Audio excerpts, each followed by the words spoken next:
Alors, nous sommes à la cellule isolée pour tester une nouvelle incantation. Cette incantation, c'est le souffle de pierre d'éclat de Smaragd. Alors, ça prend un emplacement mémoire, ça coûte 3600 mana. Vous pouvez garder l'incantation, l'incanter, le charger, ça coûte 6 probablement par seconde. Projette depuis les airs le souffle magique de Smaragd, dragon de pierre d'éclat, donc ça inflige des dégâts magiques. Alors il faut x23 et ésotérisme 15 pour l'utiliser, et petite spécificité, vous pouvez l'utiliser en sautant. Je ne sais pas si ça a vraiment un intérêt, mais on peut l'utiliser en sautant. Donc peut-être aussi en tombant. Donc voilà. Alors, on va tester ça tout de suite sur le géant ici, et on va le tester en sautant, il n'y a pas de raison. Donc on va sauter et l'utiliser. Et voilà, on reste donc en l'air. Peut-être que pendant ce temps-là, on est invulnérable en fait. Ça, c'est intéressant.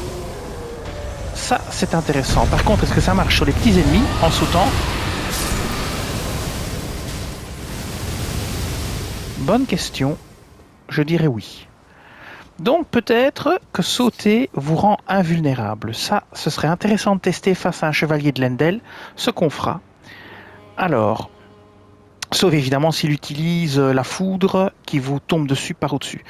On va maintenant aller au sud du lac d'Agale et on va aller tester ça sur des petits groupes. Donc, direction le sud du lac d'Agale, ici. Et donc on va tester ça sur des petits groupes qui se battent. Donc on va tester d'en aligner le plus possible dans notre ligne de mire, histoire de voir à quelle distance ça se propage et quel est le couloir de dégâts au niveau largeur. Donc on va tester la largeur et la longueur du couloir de dégâts en fait. Donc on va se mettre ici. Ça va pas être facile parce qu'il va falloir les aligner, ils bougent tout le temps. Donc on va tâter de les aligner comme ceci, on va sauter et hop, on l'utilise en sautant. Voilà, pas mal du tout. Et ça revise les autres ennemis. Ah oui, ça c'est très intéressant. Ça retraque les ennemis en fait, sans que j'ai changé. Ça c'est intéressant, tiens. J'ai pas du tout changé mon focus, je vous jure. J'ai rien changé. Et donc il a automatiquement revisé les autres ennemis. Alors ça c'est vraiment très intéressant. Alors... on va tester ça contre le chevalier blindé. Donc, on va aller à la cabane de l'artiste. En tout cas, voilà, qui est très intéressant. Il change de cible pendant la deuxième incantation. Donc, quand vous gardez enfoncé le bouton, vous chargez une première fois, vous lancez votre souffle, et puis votre souffle repart une deuxième fois, et là, il change de cible. Ça, c'est vraiment étonnant. Alors ici, on va s'en prendre au chevalier de Lendel. Lui, à mon avis, si on le prend par surprise, il n'y survivra pas. Bon, ça bouffe quand même beaucoup de mana. Hein. Donc ici, on va le faire une fois et on va regarder ma barre de mana. Je vais vous montrer ça. On va lancer une incantation complète. Bon, je vais me rapprocher comme ça. Je vais sauter et incanter. Voilà. Voilà, donc là, on a une incantation quasi complète. Vous avez vu la moitié de ma barre de mana. Et il n'est pas mort. Hein. On va le retester. Voilà, là il est mort. Alors maintenant, on va le refaire. Et on va tester la fenêtre d'invulnérabilité en sautant. Donc on va sauter l'incanter en l'air pour voir si on est invulnérable. Alors, on va y aller. On va donc le laisser nous attaquer avec son bouclier. On va le laisser se défendre.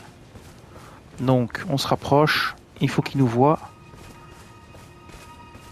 Voilà. Et maintenant, on va reculer. Et ici, on va sauter et on va incanter. Et on va voir s'il peut nous toucher. Parce que si ça se trouve, il peut pas nous toucher, quoi. Ah oui, là, on le tue carrément en une attaque. Ce qu'on n'a pas été capable de faire quand on l'attaquait par derrière. Alors ça, c'est vraiment excellent. C'est extrêmement efficace sur les chevaliers blindés. Alors je rappelle pour ceux qui n'ont pas regardé le milieu de la vidéo que lorsque vous faites ceci, et vous avez la première incantation qui part, et puis la deuxième qui part, eh bien il a changé de cible et visé d'autres ennemis. Donc ça, et il l'a fait tout seul, ce qui est assez bizarre. Mais bon, c'est ce qu'il a fait. Alors c'est un bug, est-ce qu'il le fait à chaque fois? J'en sais rien. Alors je vais encore vous montrer une dernière chose quand même. Je vais vous montrer combien de mana ça prend. Donc ici, on va faire une attaque double, complète, jusqu'à retomber au sol. Donc on saute et c'est parti. La première, vous gardez le bouton enfoncé, la deuxième, et l'attaque se termine. Et voilà. Et maintenant je vais vous montrer. Donc moi j'ai 300 points de mana, il m'en reste 156. Donc ça prend 144 points de mana pour une attaque complète. Mais l'attaque complète dézingue carrément le chevalier de Lendel sans aucun souci. Donc ça c'est vraiment une incantation très intéressante. Et c'est une incantation que j'aimerais vraiment essayer sur le paladin de début de jeu qui est si chiant.